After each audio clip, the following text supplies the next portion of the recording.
From one coast to another, it's KeVern.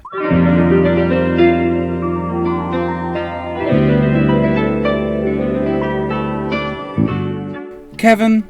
Vernie Sanders. Kevin, I feel like it's time to have a conversation that I feel like it's kind of surprising that we haven't had yet.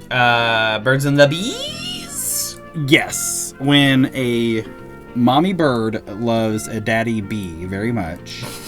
They make a horrible hybrid beast. A horrible creature. Against the eyes of God, yes. The hummingbird pecks a hole into a beehive and somehow evades all the other bees.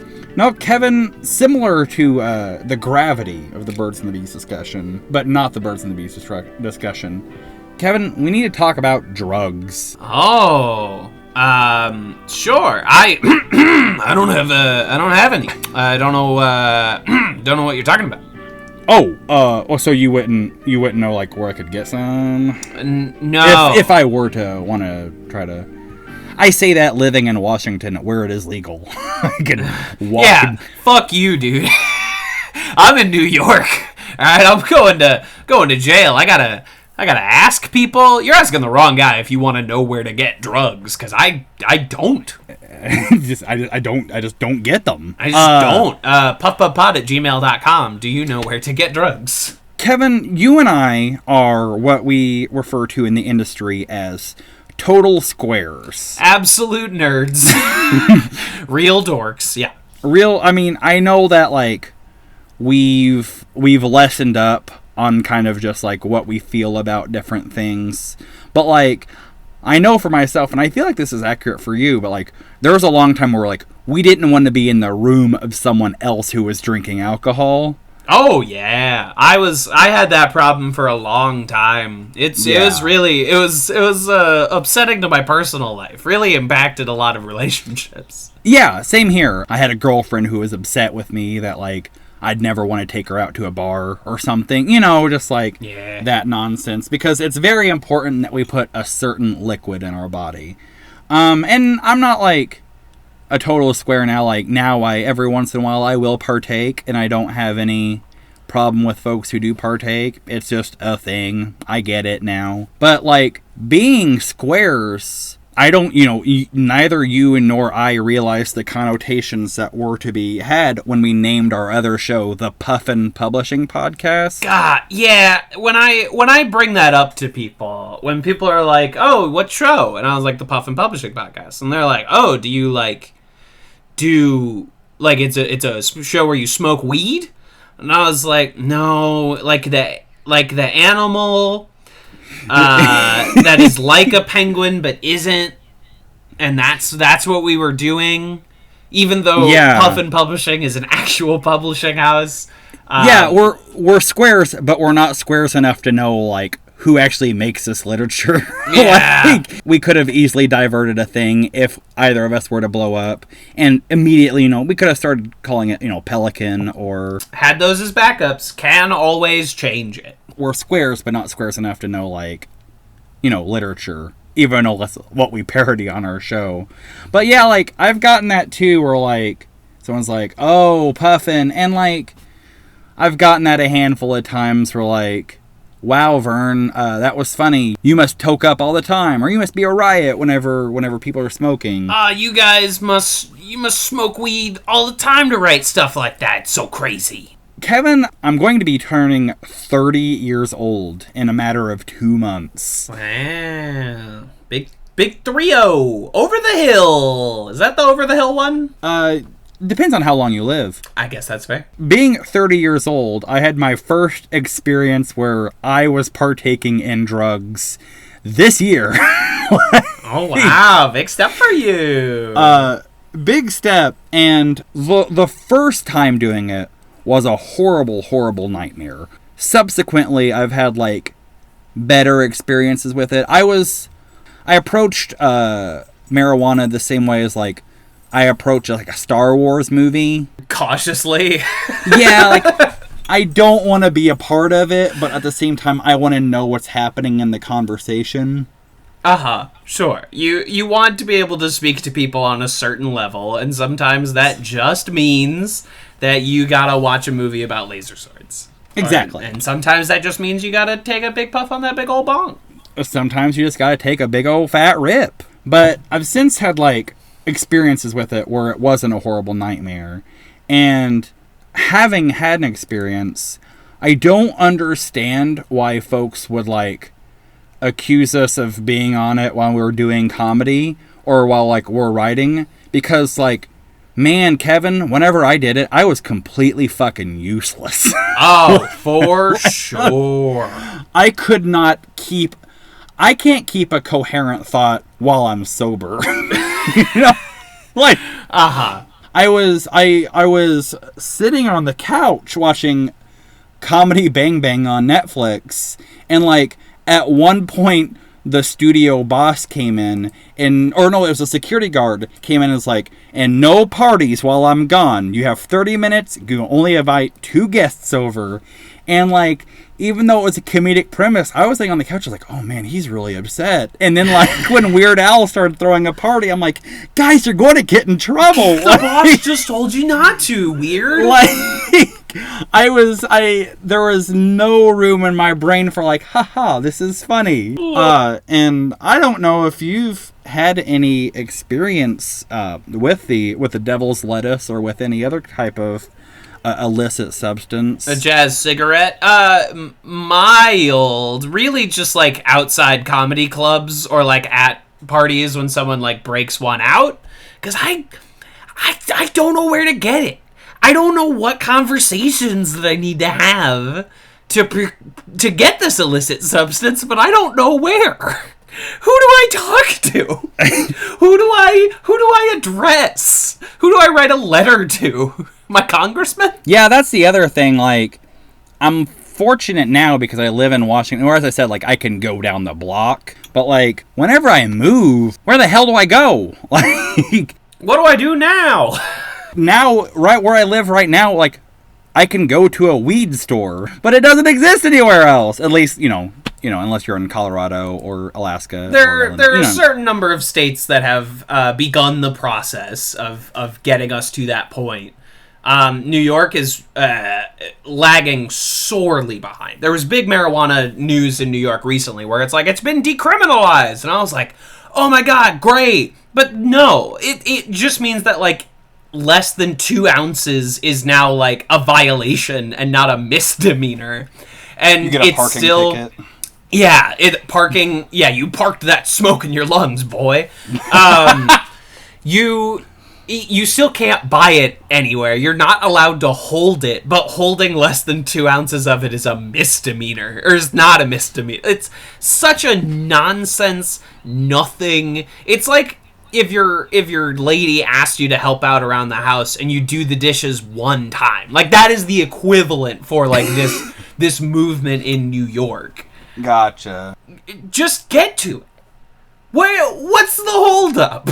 Everyone else is doing it. Peer pressure from other states. Yeah, where's this domino theory I heard all about whenever I was in 6th grade about communism, you know? Yeah. And speaking of which, where's that communism? God, bring me some more communism. Domino it right on to me, Daddy. I remember being in 6th grade and learning about communism, and I remember being in class, and, like, we're talking about it for, like, a half an hour, and at one point I raised my hand, I'm like, teach, this all sounds pretty reasonable. This sounds, like, pretty good. And, like, my teacher just immediately, like, it won't work. It will never work. Like, whoa, okay, sorry. Then they'll show you, like, things weren't so good in the Soviet Union, and you're like, well, that was not really true communism. That was fascism wearing Groucho Marx glasses. Like, that was not the ideal form. It was Groucho Marx glasses instead of Karl Marx glasses.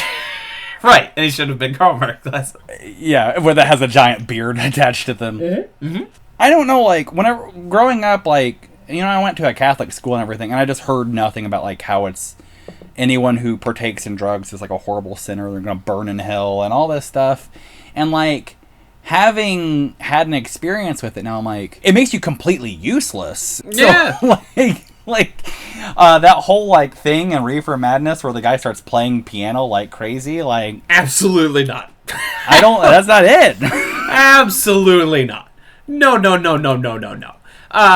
Or like in Go Ask Alice, where heroin is a gateway drug to marijuana. Like marijuana being Is that really? the apex point? Yeah. They're like doing heroin, and it's like, and that we should try pot. My god! They're dropping acid tabs, and they're like, oh, you know what we should try next time? Weed. Is Go Ask Alice the one where, like, she gets high and locks herself in a closet and, like, wears her fingers down to the bones trying to scratch out of the closet because she's too high to use the door knob? I think so. There's a lot of shit. Like, she does pot once, goes to loony bin. Like, that kind of shit is Go Ask Alice allegedly based on, like, this is an actual diary. No. Is it that one, or is it A Million Little Pieces that was, like, reveal? Or are they both, like, giant frauds? I believe they are both giant frauds. A Million Little Pieces is the far more recent fraud. The Oprah-based fraud, where Oprah was like, this is the most powerful. This is the most beautiful memoir that I've ever... This is a harrowing story. And then it comes out that it abs a pile of lies. Just nonsense between two covers. Just total horseshit. Horseshit shoveled into a book binding. And Oprah was so betrayed. And you cannot piss off Oprah. You will never work in this town again. Unless you are Stedman Graham, you cannot let down Oprah. Jeez, you know Stedman's last name. That's a new one. I didn't think anyone did. I thought it was a share just situation. Like Oprah? Or is this Oprah where he only has the one name? Oprah has a very famous last name. Oprah Winfrey is something that everybody knows. Oh my god, what's wrong with me where I knew Stedman's last name but not Oprah's? Well, it's like nobody knew that Rocky had a last name until like the 6th movie, and you're like, wait, he's not just Rocky? He's not just Rock. Paulie? Adrian does not have a last name until she marries Rocky, and then she's Adrian Rocky. When you're in kindergarten, it's 1, 2, 3, 4, 5 Balboa, 7, 8, 9. No, it's no. It's 1, 2, 3, 4, 5 Balboa, Creed 2. Oh, that's right. That is how our metric system works. That is how numerals stack on top of each other. Did I miss one? I feel like I missed one. Or was there like a Drago one that was alleged to come out? Or is that Creed 2? Listen, man. I have seen only one of the Rocky movies more than once. So I only really like the first one, and I never made it to Creed. I hear great things. I hear it's phenomenal. With the exception of Rocky 5 and Creed 2, they're all good for different reasons. Wow, you don't like Creed 2 that much? I think Creed 2 was garbage. You like Creed 2 less than Rocky 2? Because Rocky 2 is an absolute snooze fest. Rocky 2 is how you should put that on to like rock your child to sleep, because it works to rock your rockying chair. Rocky your child to sleep gently with this like boring ass I don't know how to read like plot line. Like, because okay, now we're talking about Rocky. Fuck drugs. Okay, I thought we were going to save this for another episode. No. We're talking Rocky now, because I just rewatched the first Rocky for the first time in a long time. I have not revisited it since like high school. And I used to say, as a giant pile of shit, film nerd, film school asshole that I was, I used to say, like, Rocky, I just don't see what the big deal is. And let me tell you, I have just rewatched the 1976 film Rocky. That's a great fucking movie. Weeping tears in my bed. Rocky was like my second favorite movie. It was the second movie where I was like, this is my favorite movie. Like, The Godfather made me fall in love with the Godfather movies. Like, Rocky made me realize, like, oh, there's other good movies outside of The Godfather. Which is really funny because no one knew who the fuck Sylvester Stallone was. No one knew what this boxing movie was whenever it came out. And all the trailers for the original Rocky, all the trailers are just like every single scene with Mr. Gazzo.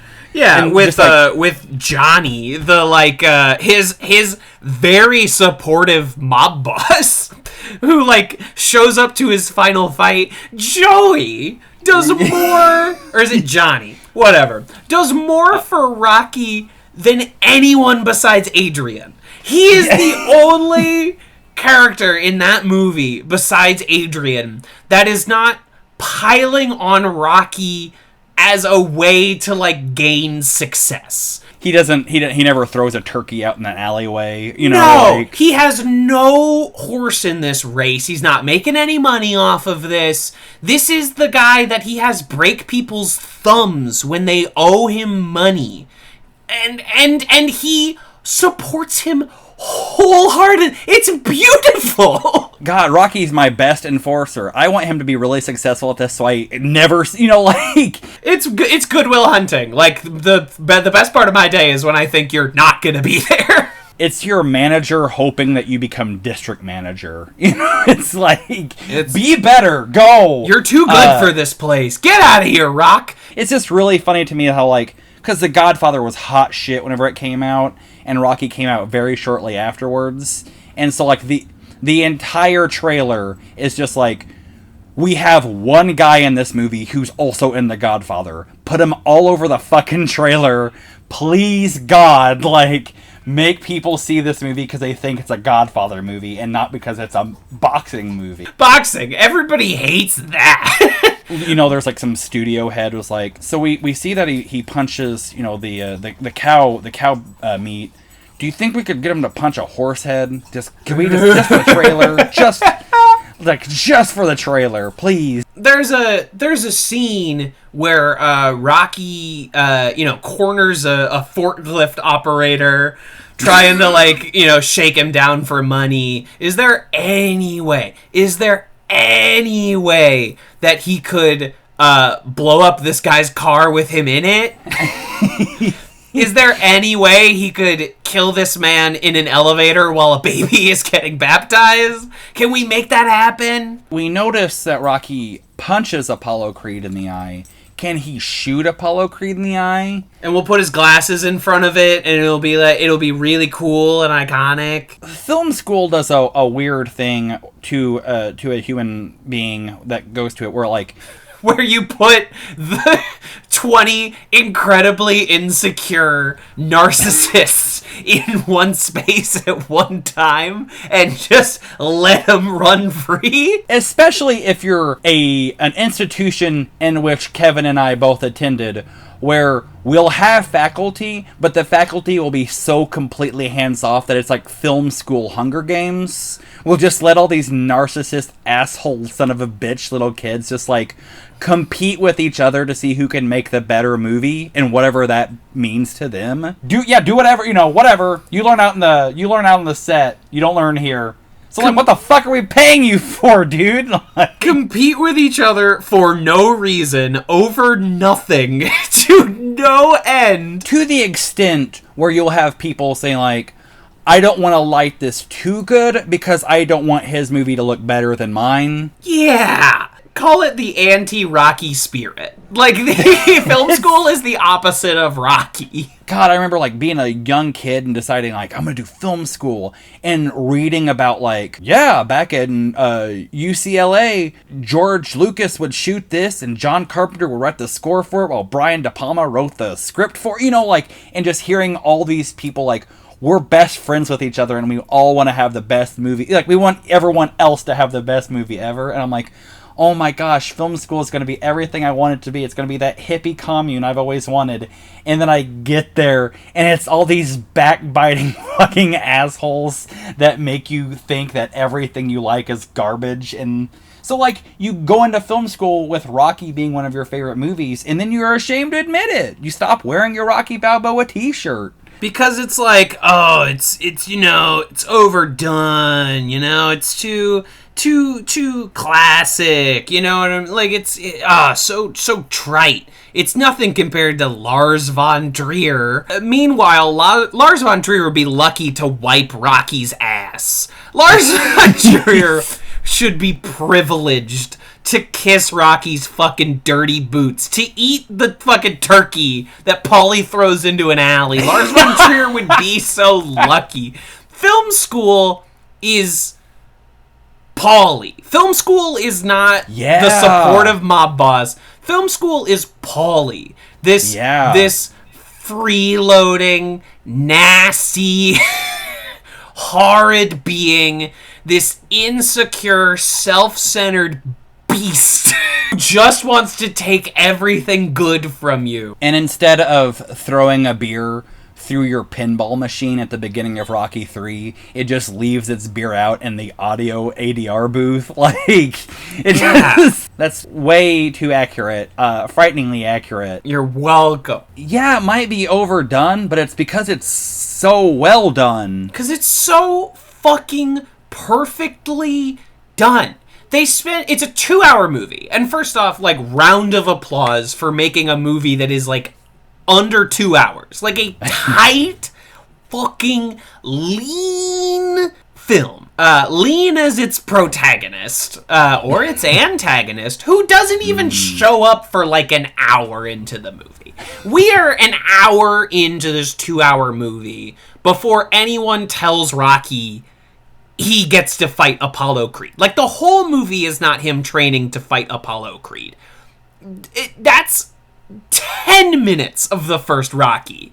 And there's not kids running behind him in the streets. It's not a Rocky 4, which is all montages. It's him actually fighting is such a minuscule component of the first Rocky. The best parts of the first Rocky are the numerous scenes where it's just him and a female walking and talking.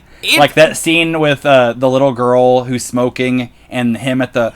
Oh my god, you gotta get nice friends. If you have bad friends, you're not gonna have any friends. You gotta get some nice friends. The coconuts. He's such a dummy. He's such just a beautiful, sweet dumbass. He really is. And I mean that in the best possible way. He's just such a galoof. He's such a big teddy bear who admittedly breaks people's fingers. But he doesn't like doing that. He doesn't like it. The guy starts I'll give you my jacket. And Rocky's like, no, No, keep your fucking jacket. You'll get a cold and die. Exactly. I don't want you to be cold.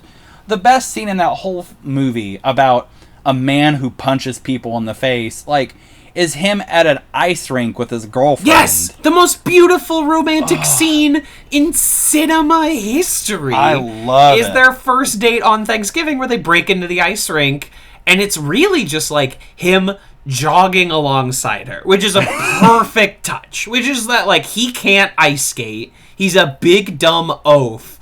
But he'll, trot alongside her while she ice skates. Just talking about, nothing. Just something that she doesn't care about, but he's trying to share this with her, this thing that he loves, the only thing that he loves besides Bupkis the dog, Butkus and Cuff and Link the two turtles. He's showing that he can't do a lot, but he'll try.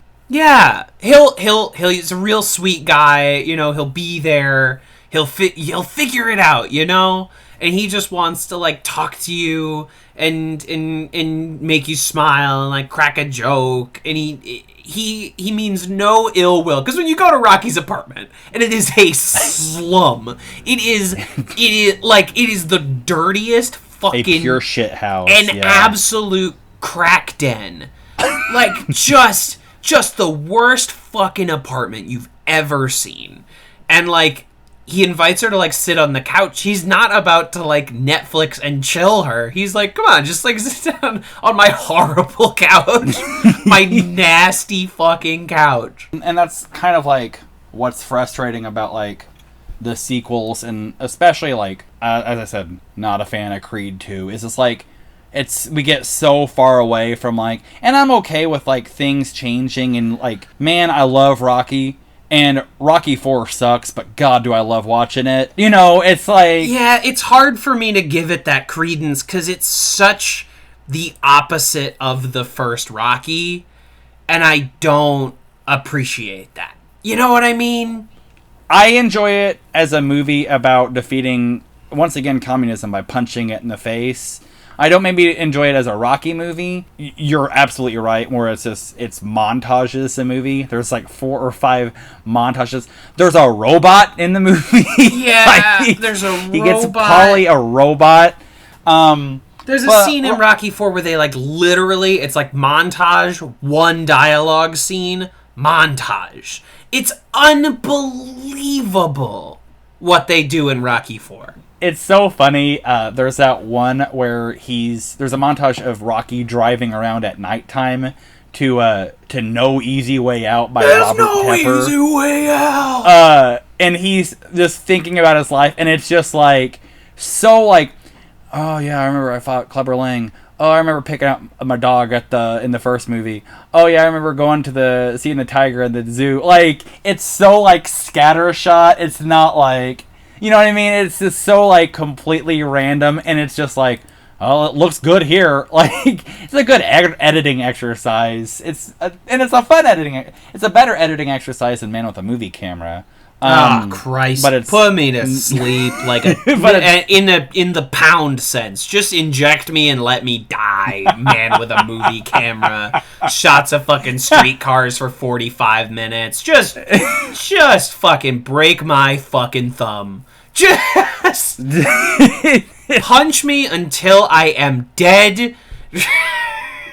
Fucking Ivan Drago style. Take the cow meat off the hook, hang me up there instead. Yeah, beat the fucking shit out of me. Just Paulie, stick a knife in me and throw me in the fucking alley. Absolutely throw me out. I think we forget that like simplicity is good too. And it not like simplicity where it's like dumb and talking down to you, but just simplicity, just like a guy who never thought he'd ever get an opportunity gets an opportunity. That's it. You know, and that's fine. He doesn't win. He just goes the distance. He goes 15 rounds with the champ, and that's all he wanted to do. Mm-hmm. He finally got a shot, and the judges decide that Creed actually won, because that's what happens in boxing after the 15th round, but the movie doesn't even care. It's just like this tossed off thing, and he doesn't want to talk to the fucking reporters. He doesn't want his big moment in the sun. He just wants to talk to his girlfriend. He's just Adrian, I'm weeping tears just 2 days ago. It gets me every single time. The very first thing he says after getting punched in the face repeatedly for 15 rounds is, and there's people swarming around him. His girlfriend walks in the ring, and first thing he says is, "You lost your hat." Yeah. Like, just like... He doesn't care. And that's... It it's fucking so good. Bums me out about the Rocky sequels. Is like, what happens to Rocky the character? And it doesn't feel true to Rocky the character from the first movie. We lose, like... his whole family falls apart, which is not something that this Rocky would have allowed. Like, the Rocky of the first movie would never have let that happen. Like, he would have been the most dedicated family man in the world. He would have stopped at nothing to, like... I don't know that... I believe... I never made it to Balboa. I've not seen anything past Rocky 5 because I just got so tired of Rocky sequels. I don't watch them anymore. I just watched the first one. I think if we treat this like the Halloween franchise, and you forget about everything that happened between the first one and the most recent one, you'll be good. I mean, don't watch Creed 2. If you watch Rocky Balboa and then Creed, like, I think you'll be in good. Because if I did Rocky and then Balboa and then Creed, you think that's the tridge? Yeah, I think absolutely. Okay, interesting. Sylvester Stallone just does that, or he completely loses sight of what makes his things good, because the very First Blood is all about it's all about John Rambo. He does not want to go back to that lifestyle. The last thing he wants to do is hunt and kill people again. Yes. That is everything he's trying to avoid in the first Rambo movie. And the only reason he's doing it is because he's having violent PTSD flashbacks. Right. And then you get Rambo First Blood Part 2, which makes no sense. None of the sequel titles make sense. And it's just he's a war machine. He's a war machine. He's fighting alongside Al-Qaeda in the second Rambo. I don't feel like we bring that up enough, is that he's with Al-Qaeda in the second one. But it's because I watched Rocky and just cried, and I was I need just something to detox, so I turned on YouTube, just found some completely inoffensive, probably a Game Grumps to play, and the ad that rolled before it is Rambo Last Blood coming soon to theaters. And it's such the fight, his attempt at making Taken with Rambo, and it's the most depressing thing to watch the man who wrote Rocky, starred in it. That is his, and all credit to the director, but Sylvester Stallone is the architect of that first movie. Yes. And to watch him go from making one of the few perfect movies that exist to Rambo Last Blood is a fucking bummer. It's that thing that happens where and I think it happens with a lot of artists, we're just like Rocky, you've got nothing, and so you've got to just, once you get an opportunity, you're going to do everything you can to get the most out of it, just to get every ounce of whatever it is out of that. And you see these first movies come out that are just full of piss and vinegar.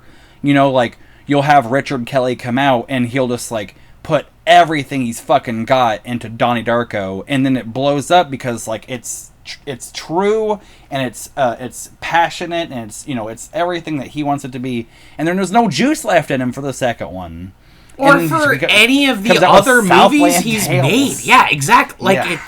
It becomes this thing, and obvious, I think, Sylvester Stallone has been slightly more successful over the years than Richard E. Kelly. Yes, no, absolutely. But you and I have been more successful than Richard E. Fuck. At least, we've never had anything as high as Donnie Darko, but we've also never had anything as low as S. Darko. Got him. It's a bummer. And I think that, Sylvester Stallone, a lot of people, kind of got lost in the legacy of Rocky, but also of Rambo. But Rocky, there's so many misconceptions that you have, and then you go back and you watch the first one, and you're right, Mickey is this opportunist who doesn't really help Rocky much at all. Gets his fucking ass chewed by. Yeah, just absolutely eviscerated. Where the fuck were you before I got this huge opportunity? Been coming to your gym for 6 years. Where the hell were you? Paulie is an I for whatever reason, the cultural legacy of Paulie is this kind of comic relief, roly-poly, the silly brother-in-law you would get on According to Jim. And then you watch the first Rocky and you're he's a monster. He's horrible. He's this terrible drunk, this addict, this abuser. Oh, fucking, God, the first thing he says to his sister on Thanksgiving is, you're busted. She's less of a woman because she's had sex. It's God, he's a fucking garbage human being. Beast. The movie doesn't even let him in the ring at the end of the movie. He is getting, manhandled by security, and that's when Adrian, slips in. And he's terrible. And then later in the movies, he's like, oh, it's Paulie. Everybody loves a Paulie. Everyone loves Paul. He turns into like Barney Gumble, or like yeah. He just the lovable drunk. He's Barney. Homer, and you're like, no, he's not Homer. He's Mo. he's it's hard to even find a character as like horribly menacing as Paulie. He's like Mo and Mr. Smithers. Yeah, he's just an absolute beast, and he's terrible. Oh, I hate him. And I guess, we're probably about time to wrap up this KeVern. Yeah, we've been going a little long because, you get us started on fucking Rocky, and we'll keep rolling. But I want to leave you with this thought. Let's get some justice for Talia Shire going. Yes, absolutely. She is incredible and in everything. And that, you know what? And I said there was only one person in the Rocky that was in Godfather, and that's not true. Talia Shire. Talia Shire. One of the only people to survive like the franchise. She's incredible, and also like she's. Granted, she's a Coppola. But, like, she's got some... Like, Jason Schwartzman came from her. Like, Robert Schwartzman... Like, she produces some, like, talented fucking kid. Yeah, she puts out some real pedigree into the world. Like, she's more than given back. Yeah, Talia Shire's incredible. And she's still kicking. Like, she's in movies now. Yeah. And, like, I don't know. Where do you get off, like, killing her off between Rocky movies? Where do you get, like, what's the big fucking idea? How dare you? And I don't think she gets the credit she deserves for, like, absolutely slaying it in three of the greatest movies of all time as very different characters who you wholeheartedly... I think a lot of people come out of The Godfather not knowing that that's fucking Adrian. Yeah, and I was just thinking about it too, like, people fucking dog on Francis Ford Coppola for putting his daughter in Godfather 3. And they're like, oh, it's just nepotism, keep it in the family and stuff. Like, he put his sister in The Godfather and Godfather 2! Like, and his sister is fucking Talia Shire! Yeah, like, when you got those genes, when everyone in your family is going to be the best part of something they, like you can't blame the guy. Like, it might have been a risk, but you can't blame the guy. He put his sister in 2 of these, and she's the best part of both of these. Yeah, she just absolutely fucking kills it, and it kills me. I'm on the IMDb right now. I'm looking at it, and like, there are many year gaps in her career. Like, for a while, it really is, like, just Rocky movies or the Woody Allen... Or, no, I'm sorry. Gordon Willis's directorial debut, Windows. Oh, yeah. I forgot about that movie. It's just... you and me both. It's just... Gordon Willis would like to. No, wouldn't they? But it's a goddamn shame that, like, people who were casting movies... in the 70s, the 80s, and the 90s, we're not just putting her on a sultan's chair and carrying her through town square. It's a goddamn shame. Scorsese, where you at? Spielberg, where you at? What could you have done with Talia Shire? I think we kind of like gild like the 70s, and we treat them like a haven of just like they're considered like a artistic renaissance for us. But even then, there's still a lot of the trappings that we've fallen in other like decades. We're like, oh my gosh, this movie, The Godfather, is so incredible. Let's put Al Pacino in everything and nobody else.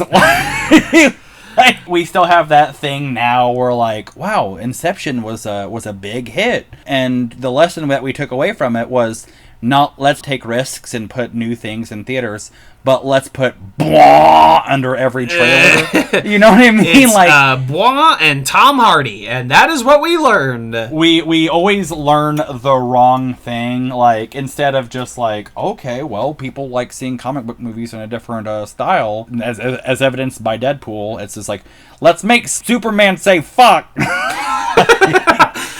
Like, no! No, Vern, I like that pitch. What if Superman said fuck? What if